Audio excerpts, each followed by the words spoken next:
Hi, കുറേയായി ഞാൻ ഇതുപോലൊരു video എടുത്തിട്ടു. ഇപ്പോൾ കുവൈത്ത് എല്ലാ GCC കൺട്രികളും യുദ്ധത്തിൻ്റെ ആ ഒരു പേടിയിലും ഭയത്തിലൊക്കെയാണ്. അപ്പോൾ കുവൈറ്റിൻ്റെയൊക്കെ ഞങ്ങൾക്ക് സ്ട്രിക്റ്റ് ഓർഡറുണ്ട്. ആവശ്യമുണ്ടെങ്കിൽ മാത്രമേ പുറത്തിറങ്ങാൻ പറ്റൂ എന്നുള്ള ആ ഒരു സ്ട്രിക്റ്റ് ഓർഡറുണ്ട്. എന്നിരുന്നാലും എത്ര ദിവസം എന്ന് ചോദിച്ചാൽ ഞങ്ങൾ വീട്ടിലിരിക്കുന്നത് കുറേ ആയി. ഇപ്പോൾ പിള്ളേരായാലും മഹിയൊക്കെ ഇങ്ങനെ ഈ വീട്ടിൽ വന്നിട്ട് ഇപ്പോൾ ഒരു 6 ദിവസത്തോളമായി, ഒരാഴ്ചത്തോളമായി വീട്ടിൽ തന്നെ, പുറത്തൊന്നും ഇറങ്ങുന്നില്ല. യുദ്ധഭീതിയിലും യുദ്ധത്തിൻ്റെ ആ ഒരു എന്താ പറയുക, ഒരു അറ്റാക്കും കാര്യങ്ങളൊക്കെ ആയിട്ട് കുവൈറ്റിനെ സമ്മതിക്കണം. കാരണം ഇത്രയും കുറേ അറ്റാക്കുകൾ ഉണ്ടായിട്ടും കുവൈറ്റ് ഒരെണ്ണം പോലും താഴെ വീഴാതെ അതിനെ ആ രീതിയിൽ പ്രതിരോധിക്കുന്നുണ്ട്. അപ്പോൾ ഗവൺമെൻറ്റിനോടുള്ള ആ ഒരു ധൈര്യവും പിന്നെ നമ്മുടെ എന്താ പറയുക ഒരു വിശ്വാസവും കൊണ്ടാണ് ഇപ്പോൾ പുറത്തിറങ്ങിയിരിക്കുന്നത്. കുറേയായി, ഒരാഴ്ചത്തോളമായി. രാവിലെ ഡ്യൂട്ടിക്ക് പോകും, ഡ്യൂട്ടി കഴിഞ്ഞാൽ വീട്ടിനകത്ത് കയറിയിരിക്കും, പുറത്തൊന്നും പോകാറില്ല. പിള്ളേരും എല്ലാവരും മൂഡൗട്ടായിട്ടിരിക്കുന്നു. അപ്പോൾ ഞാൻ മഹിയം കൊണ്ടൊന്ന് ചുമ്മാ, അവൻ വരുന്നില്ല എന്ന് പറഞ്ഞു, എന്നാലും അവനെയും കൊണ്ടൊന്ന് ചുമ്മാ ഒന്ന് പുറത്തിറങ്ങുക, കുറച്ച് ചായക്കടികളെല്ലാം വാങ്ങിക്കുക എന്ന് പറഞ്ഞിട്ടാണ് ഇപ്പോൾ പുറത്തോട്ടേക്ക് പോകുന്നത്. ആൾക്കാരെല്ലാം ഇങ്ങനെ വാങ്ങി വിളിക്കുകയൊക്കെ ആയി, പിന്നെ ഭക്ഷണത്തിനൊക്കെ ആയി ഇങ്ങനെ പുറത്ത് നിൽക്കുക. അപ്പോൾ എല്ലാവർക്കും റമദാൻ മാസം ഇവിടെ എല്ലാവർക്കും കിറ്റ് കൊടുക്കാറുണ്ട്.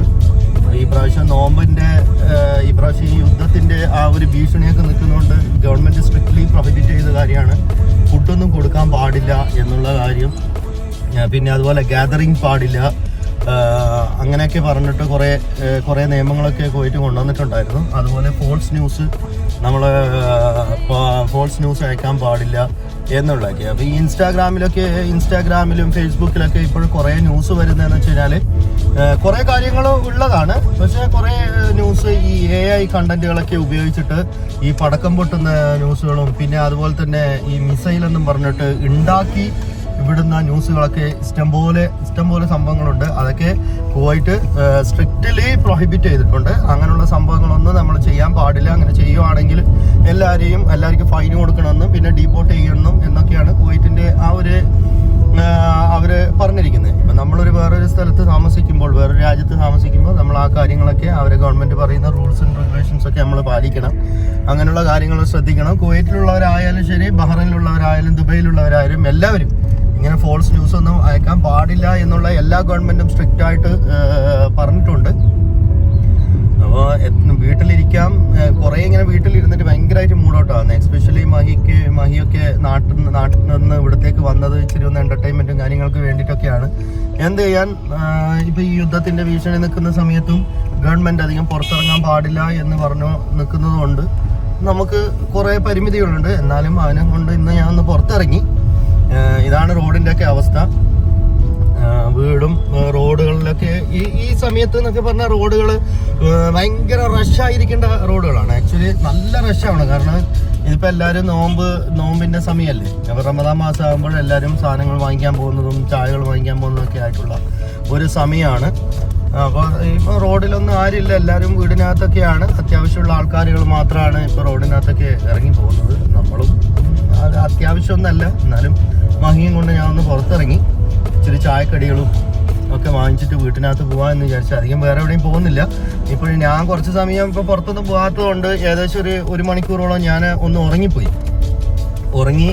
ഉറങ്ങുന്ന സമയത്ത് ഉറങ്ങി എഴുന്നേൽക്കുമ്പോഴാണ് മറ്റേ മഹിയും അതുപോലെ ദീപയൊക്കെ പറഞ്ഞത് ഇപ്പോൾ ജനലൊക്കെ നല്ല രീതിയിൽ ഷേക്കായി, നല്ല സൗണ്ട് ഉണ്ടായി എന്നൊക്കെ പറഞ്ഞു. അപ്പോൾ നിയർ ബൈ എവിടെയോ അത് നമ്മുടെ കുവൈറ്റ് വന്ന മിസൈലുകളെ ബ്ലോക്ക് ചെയ്തതിൻ്റെ ആ സൗണ്ടാണത്. അപ്പോൾ ഞങ്ങളിപ്പോൾ സ്ഥിരമായിട്ട് വരുന്ന ഇത് എനിക്ക് പ്രത്യേകം കാണിക്കേണ്ട ആവശ്യമില്ല, എന്നാലും ഒന്ന് കാണിക്കാം. സ്ഥിരമായിട്ട് വരുന്ന ഹോട്ടലാണിത്, നമ്മുടെ സബിക്ക. പിന്നെ ചായക്കടിയൊക്കെ വാങ്ങിച്ച് അവിടെ പോയിട്ട് മൈൻ്റെ ഒരു ഫേവറേറ്റ് കടയുണ്ട്, ഷവർമ. അതൊക്കെ വാങ്ങിച്ചിട്ട് ഞങ്ങൾ വീട്ടിലേക്ക് പോകും, അത്രേ ഉള്ളൂ. അപ്പോൾ ഷവർമയും ചായക്കടിയൊക്കെ വാങ്ങിക്കുന്നത് കാണിക്കാം. ഓക്കെ, നമ്മൾ ആദ്യം സബിക്കയിൽ പോയില്ലേ. സബിക്കയിൽ കടികളെല്ലാം പെട്ടെന്ന് തീർന്നു. എല്ലാവരും നോമ്പ് തുറക്കുന്ന സമയമായതുകൊണ്ട് എല്ലാവരും കടികളൊക്കെ വാങ്ങിച്ചു പോയി. അപ്പോൾ അതിനടുത്തുള്ള കടയാണ് ഇത്, നമ്മുടെ ഷവർമ കട. ഈ ഷവർമ ചെറിയ കുഞ്ഞു റെസ്റ്റോറൻറ്റ്. ഇവിടെ ഷവർമയും കുഞ്ഞു കുഞ്ഞു ചെറിയ ചെറിയ കടികളൊക്കെ കിട്ടും, ഈ പഴംപൊരി അങ്ങനെയുള്ള സംഭവങ്ങളൊക്കെ. അപ്പോൾ ഇവിടെ ഉണ്ടെങ്കിൽ ഇവിടെയും കൂടെ ഒന്ന് നോക്കാം ഉണ്ടോന്നേ.